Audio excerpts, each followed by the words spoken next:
Hey guys, welcome back to the channel. We're going to be checking out a video that was recommended by Sebastian. So thank you to Sebastian for recommending this video. It is indeed a video about Switzerland because I promised that I'll be checking out a lot of videos about Switzerland. I know this is like in the middle of freaking hell, I was about to say February, but it's January, so hopefully I'll still be doing videos about Switzerland in February because I want to check out a lot of things about Switzerland. Switzerland has amazed me thus far, and the video we're checking out today is why Swiss trains are the best in Europe. I've always heard European stuff are pretty amazing, and European trains and all these things are pretty amazing, so if the Swiss has the best in Europe, it's got to be good. Either ways, guys, thank you for watching this video. Please do like and subscribe. And if you have any recommendation, just like Sebastian, you can click that link in the pinned comment section and you can recommend videos and I'll check them out as soon as possible. Without further ado, let's go into this video. This video is sponsored by CuriosityStream and Nebula, which is possibly the best bundle deal in video streaming, but more about that later. I live in the Netherlands, where we have some pretty good trains. There's a dense network that connects nearly all major towns and cities. The busiest train station, Utrecht Centraal, has over 1,000 train departures per day. What? And there are also high-speed trains to neighboring countries. For example, I can go to Paris in less than 3.5 hours.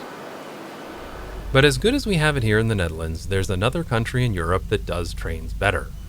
Much better, in fact.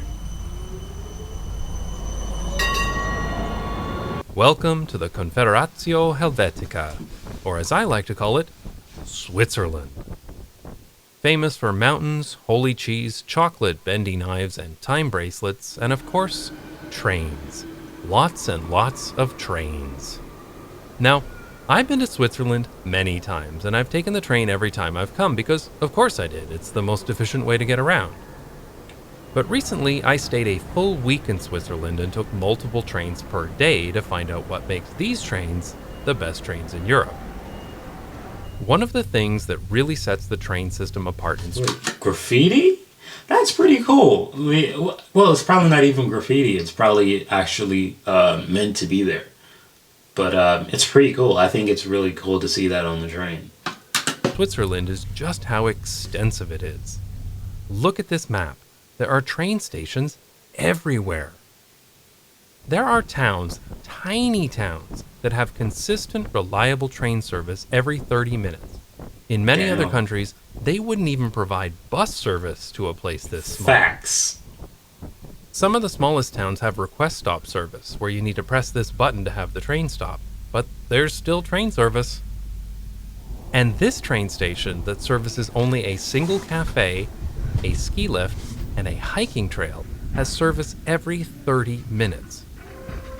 Meanwhile, the city of Calgary in Canada, a city of 1.3 million people, has no intercity train service at all. Zurich also has about 1.3 million people, but almost 3,000 trains per day, with train times so frequent you don't even need to look at a schedule. So if you're taking the train here, you won't have to wait very long. Frequencies like this are the gold standard of public transportation, but this is really only feasible in more populated areas. So how do they provide such good train service to smaller towns and villages? Well, Switzerland is a relatively small country by land area, and some people may assume that's why the public transit can be so good, but these Wikipedia-level statistics can be very misleading. Because by population, Swiss cities actually aren't that big. After Zurich, the next largest city, Geneva, has only about 600,000 people in the whole region. In fact, almost 50% of the entire population of Switzerland lives in small villages of less than 10,000 people. In a way, Switzerland is a sprawling country, but instead of car-dependent suburban sprawl like you'd see in North America, it's village sprawl. Yet the country still manages to cover this highly dispersed population with exceptional public transport. Switzerland uses what is called clock-face scheduling. For example, a transit vehicle that comes every 30 minutes will always come at 15 minutes and 45 minutes after the hour, or 5 minutes and 35 minutes, or maybe it's 4 times per hour at 5, 20, 35, and 50 minutes past the hour, but regardless, it's consistent, and it goes all day, so that regular users won't have to think too much about the schedule. This is actually pretty normal, and many countries schedule their public transit this way, including the Netherlands and Germany.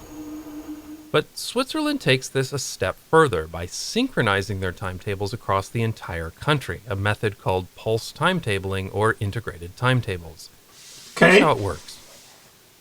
Train departure times at a train station are staggered so that trains may be arriving every 30 minutes at, say, 15 minutes past the hour and departing in a different direction at, say, 25 minutes past the hour. This way, most people arriving at the station will have at most 10 minutes to wait for their connecting train. But Switzerland integrates these timetables throughout the entire network, across the entire country, to minimize connection durations as much as possible. Not Just Bike's viewer Jock Tur has written a great article about this that I'll link to in the description, but here's a quick summary for those of you who are allergic to reading. His analysis, done at Being beside Japan in terms of train is actually saying a lot. I gotta be real with you. Like, I've always heard about Japan and the trains, and to see Switzerland in the conversation says a lot. It really does says a lot. But the fact that you have trains come in every 30 minutes is insane, because even in the United States, I'm not gonna be very accurate on this because things do change. But if I'm not mistaken, the city bus is like an hour a piece. Sometimes it might be an hour and 15 minutes or 45 minutes. I'm not sure. It depends on where you live at. Right. So, and that's city bus. And I'm pretty sure that the buses are not, going the distance like the train.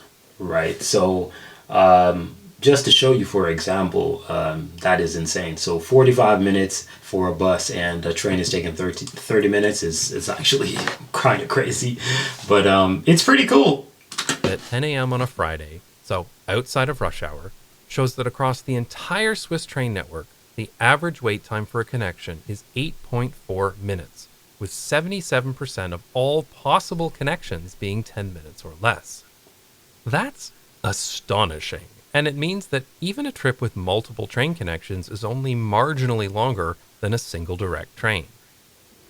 Another benefit of integrated timetabling is that the Swiss can squeeze the most capacity possible out of their network. Switzerland is an incredibly mountainous country, and that means that building rail lines is extremely expensive. So there aren't a lot of individual rail lines, and a small number of routes need to be shared by a large number of rail services. This tight scheduling is the only way a route like this could operate with only a single track through the mountains. For example, while traveling through the south of Switzerland, our train occasionally needed to wait briefly for another train to clear the tunnel, which was only a single track, but wait times were short and we always arrived on time. Of course, in order to pull this off, the trains need to arrive when they're supposed to arrive, and Swiss trains are famously punctual. The official statistic is that 91.9% of all trains arrive on time, but it's even better than it sounds. First of all, on time is defined as within 3 minutes of the scheduled arrival time. This is a much stricter definition than you'll find in many other countries. Here in the Netherlands, for example, the national carrier, Nederlandse Spoorwegen, considers a train to be on time if it's within 5 minutes of the scheduled arrival time. And where I used to live in the Greater Toronto area, Go Transit uses a 15-minute metric for on-time performance for a region that is a tiny fraction the size of Switzerland, but with a similar population. And if you think that's bad, Via Rail in Canada says that 71% of their trains are on time, but they don't publish what metric they use. Damn. But anyway, what's really impressive about the Swiss train network is the connection punctuality. 98.9% of trains in Switzerland allow their passengers to make their connection, which is amazing. After all, arriving at home 5 minutes late one day isn't really a big deal, but just missing your connection to a train that only leaves every 30 minutes is much worse. Yeah, But exactly. enough statistics and graphs. What is it actually like to take the train in Switzerland? Well, first of all, the trains are really nice. Every train I took was modern, clean, and comfortable. In the mountain regions, there are even trains with windows like this to enjoy the view. And Yeah, that's pretty cool. That is pretty cool. With those big ass windows, you can just look out and just enjoy the vibe. Like, I'd probably travel the train just to travel the train. You know what I mean? Like you go out on a car drive, you just drive just because. It's not because you're like going somewhere. You're just doing it because, you know. I'd actually probably do that with a train actually because the scene is like so beautiful. Like imagine actually taking the train in winter just because. Like that has to be so freaking beautiful. Definitely want to get a good view when the landscape looks like this. There are also tourist trains like the Glacier Express that are even better, but more about that later. But even the regular intercity trains are great. Damn. I want you to look at this scene for a moment.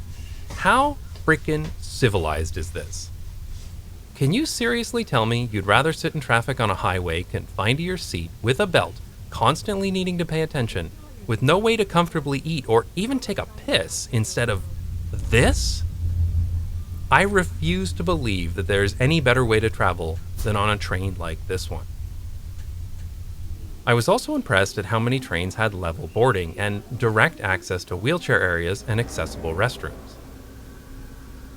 It wasn't every car on every service, but it's clear that Switzerland is making a concerted effort to ensure that their network remains accessible to everyone. And every station I visited had ramps or elevators too. Though, as I was filming my walk to my connecting train, I wasn't expecting to see this guy take the escalator. Damn! That's savage. Individual That's some savage trips in shit. Switzerland can be quite expensive. That right there is the definition of independence, dude. Like, you know, most people, we don't understand how independent we are and how capable we are. You know, we always think that, you know, we're incapable, we cannot do this and we cannot overcome. But hey, a disability or a person who is disabled, I'm telling you, you don't want to be around those people, man. They'll really let you feel, you know, like you ain't doing nothing with your life because they'll show you, hey, you're complaining? Look at what I'm going to do. You know, I really admire people who are disabled because, you know, disability is like life-changing if you weren't disabled in the first place. And some of these people are just so badass, dude. They're just badass. I wasn't expecting to see this guy take the escalator. Damn! Individual train trips in Switzerland can be quite expensive, but for residents it's quite common to have half-price or regional travel cards loaded onto a Swiss Pass.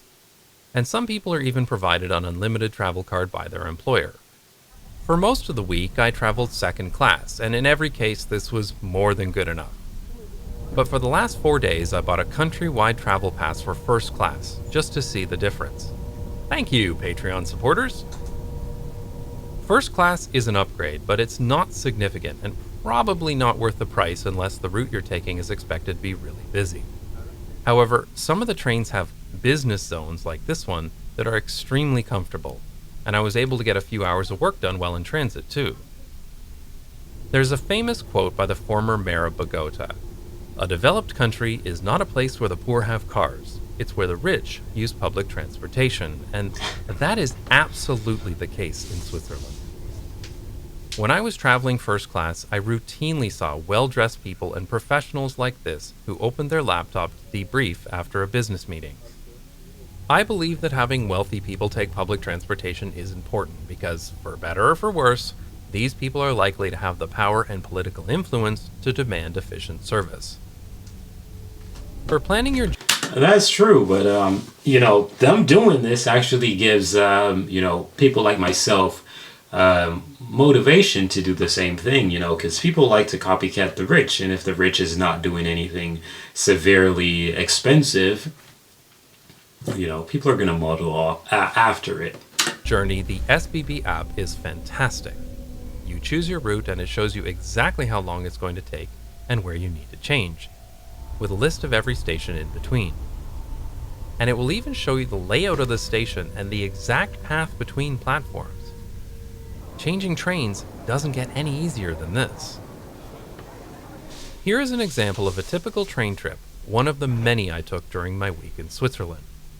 In any other country, I'd be worried about taking a trip with this many changes. But when you're likely to catch your connection, in 99% of cases, it's not a problem at all. Here I look at my first connection. The app shows me where I need to stand on the platform for my train, as well as an estimate of how busy each carriage is. The app tells me exactly where I need to get off to change trains and It's quite detailed. It's very detailed. which platform I'm going to. And I get a notification when we're getting close. Changing trains is trivial because I know exactly where I'm arriving and which platform I need to get to. This is an older train, but it's still clean and comfortable. My next train was running almost 3 minutes late, and the app warned me that the connection might not be possible. But of course, it was perfectly fine, and I got to my next train with plenty of time to spare. Even when the connection involved a transfer to a bus, it was waiting right outside, because the schedules are properly aligned even to a connecting bus service. So was all of my travel perfect in Switzerland? Well, no. I took about 24 trains while I was there, and I was unlucky enough, or lucky enough for the purpose of this video, to miss one of my connections. So what was that like? Well, first, the train was late because of a delay in another country. Ooh, Switzerland throwing Italy under the bus. I mean, train. But from what I've been told, many of the Swiss trains that are late because they're coming from another country. So this was a pretty typical experience. So anyway, Okay. My train was late and I missed my connection. Now, there have been many times in my life where I've been driving between cities and I end up being half an hour late or an hour late or more because of unexpected car traffic. Right. This is just a normal part of travel, especially in places with no alternatives to driving. But being stuck in stop-and-go traffic like this sucks. It sucks a lot, and I hate it. When I missed my connection in Switzerland, I was in a tiny town of only 13,000 people. But while I waited, I was able to grab something to eat, and I stepped outside to enjoy the view. When you drive in traffic, you don't really know how long it's going to be, and it's stressful and frustrating. This delay was the exact polar opposite of that. In fact, it was a really enjoyable break.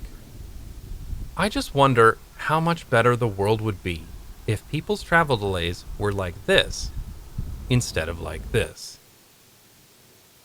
It just blows my mind that even a delayed train trip in Switzerland was better than almost any intercity driving trip I've ever done in the US or Canada. And can I just Well, to be realistic with the situation, it's like there's no pressure on you, you know. Like when there's a traffic jam, there's like literally pressure on you. So the reality is, if you're just waiting for something to arrive, it's not gonna be that stressing as if you were the one who were stuck. Like, think about this: if you're waiting for your plane to arrive, but because of bad weather, it's, you know, circling in the air and it's going all over and it's doing everything, you know, to not die, obviously, right? You're gonna be on the floor, you just be like, damn, I wish y'all all the best, man. Take your time, take your time. I understand the situation. That's what you're gonna be saying, right? But check this out. If you were the pilot flying that plane, you'd be anxious. You'd be nervous. If you were a passenger on that plane, you'd be anxious, you'd be nervous. It'd be a total different situation. So logically speaking, this is actually 10 times better scenario or situation to be in than on the, you know, highway, just there in traffic, you know, not knowing when or how or whatever, you know. point out that this town of 13,000 people has regular train service, including international trains? But the best part about traveling in Switzerland was that whenever I got to my destination, no matter where it was always a short walk, tram trip, or gondola journey directly to where I wanted to go. Because every Swiss city, town, and village is designed properly to be mixed use and walkable. This was the very first time that I returned to the Netherlands after a trip abroad and didn't think to myself, oh, finally, back to civilization. It's easy to feel that way when coming back from a trip to North America because everything is just so terrible there by comparison. But returning from Switzerland...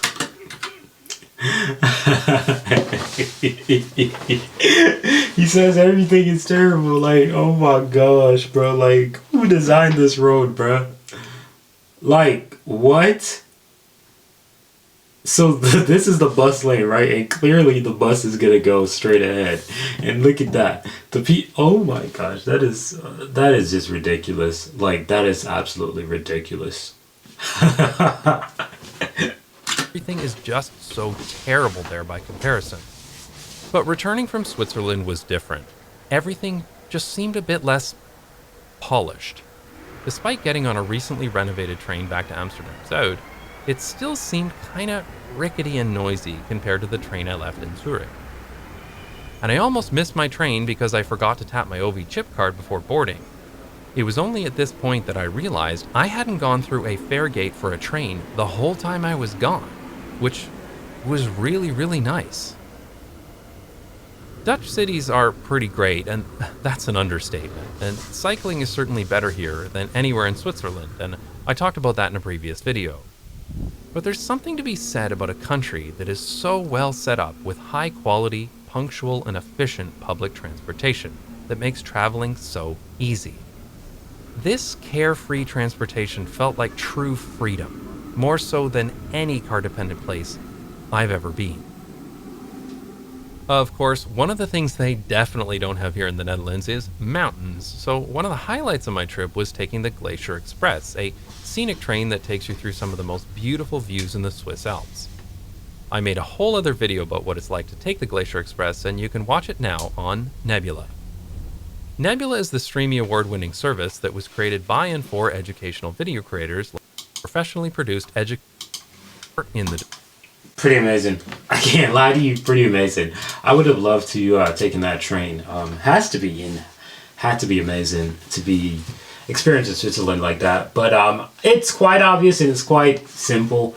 You know, the life that you're gonna have with trains in Switzerland is gonna just 10 times. It's gonna be 10 times better, you know, than the life that you might have in the United States or, for example, Canada with the highway traffics. Like, I personally prefer to drive myself all the time, right? The only issue I've ever had with trains is that it's a little bit slow, right? But when you compare trains in a matter of close distance, I think it's 10 times better, right? Because if I was supposed to choose between a train and a flight from here in Finland to what's that called again?